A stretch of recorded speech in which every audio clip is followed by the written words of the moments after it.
इस PD public school और शिव मंदिर के अध्यक्ष और मेरे छोटे भाई अनिल गोयल जी, पीडी पब्लिक स्कूल के सभी पदाधिकारीगण, प्रिंसिपल महोदय और सभी स्टाफ के सदस्य, मेरे साथी रहे भाई आजाद मोहम्मद जी चावला साहब, उपस्थित अधिकारीगण और फिरोजपुर जिला के सभी सम्मानित बुजुर्गों, माताओं, बहनों, नौजवान भाइयों और इस स्कूल के होनहार विद्यार्थियों, सबसे पहले तो मैं भाई अनिल गोयल जी का शुक्रिया अदा करता हूं कि आज इस शुभ अवसर पर मुझे यहाँ आमंत्रित किया।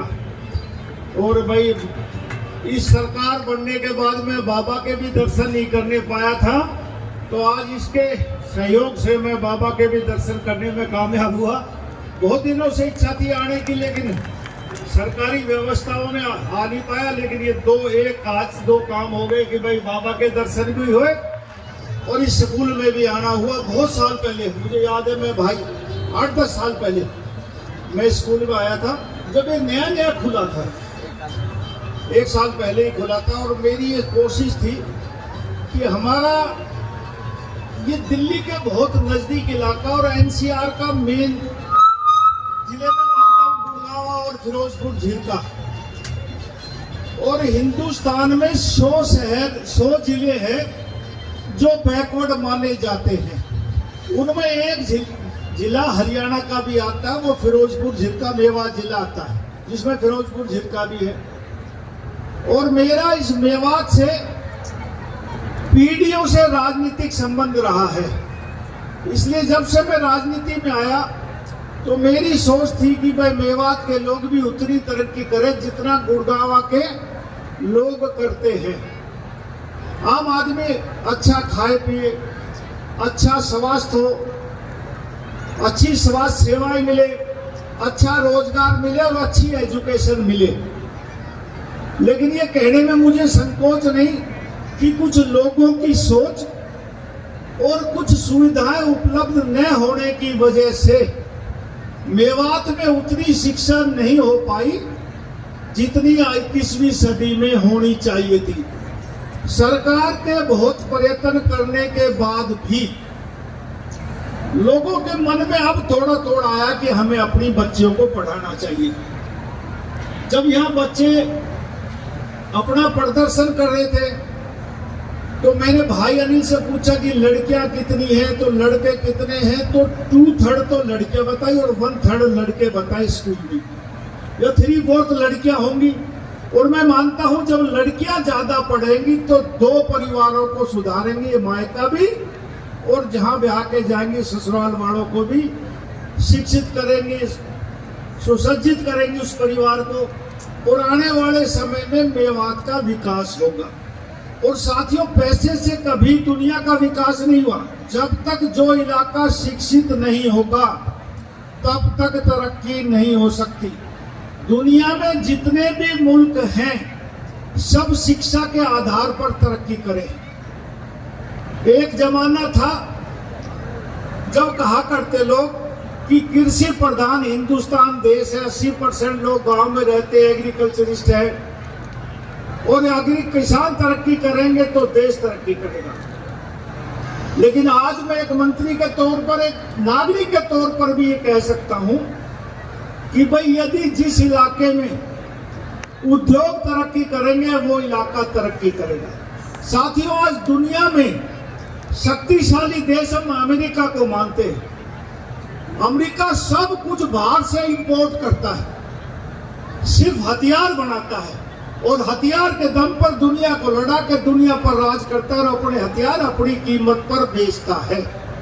और जितने भी डॉक्टर, जितने भी इंजीनियर, जितने भी साइंटिस्ट हैं, तकरीबन 40 से 50% हिंदुस्तानी हैं। सिर्फ पैसे से हमें खरीदकर अपना उत्पादन करते हैं और हमें और दूसरे मुल्कों को बेचते हैं। ये औद्योगिक रूप में पिछड़ा हुआ क्षेत्र है। नरवीर सिंह उद्योग मंत्री के नाते मैं कहना चाहता हूं कि मेरी कोशिश है इस पिछड़े हुए जिला मेवात में इंडस्ट्रियल टाउनशिप डेवलप हो, ताकि आने वाले समय में हमारे ही बच्चे अपने रोजगार उत्पन्न कर सके, अपनी फैक्ट्री लगा सके और यहाँ के पढ़े लिखे लोगों को और हर तबके के लोगों को रोजगार दिया जा सके। मेरी ये कोशिश रहेगी कि मेवात के हर ब्लॉक में एक औद्योगिक क्लस्टर लगे, चाहे वो सरकारी तौर पर लगे चाहे वो प्राइवेट तौर पर लगे, लेकिन उद्योग यहाँ आए। और यदि उद्योग आएंगे तो रोजगार आएगा। 2002-03 में और 2002-03 से पहले हमारे मेवात में पहाड़ चला करते, आम आदमी रोजगार किया करता, कोई किसी रूप में कोई किसी रूप में, कोई डंपर चलाता, कोई जेसीबी चलाता, कोई क्रेशर चलाता, कैसे भी आदमी रोजगार प्राप्त होता था। लेकिन 2003 में सुप्रीम कोर्ट के आदेश आने के बाद हमारी ये खनन बंद हो गया और मेवात के लोग इधर उधर जाने लगे।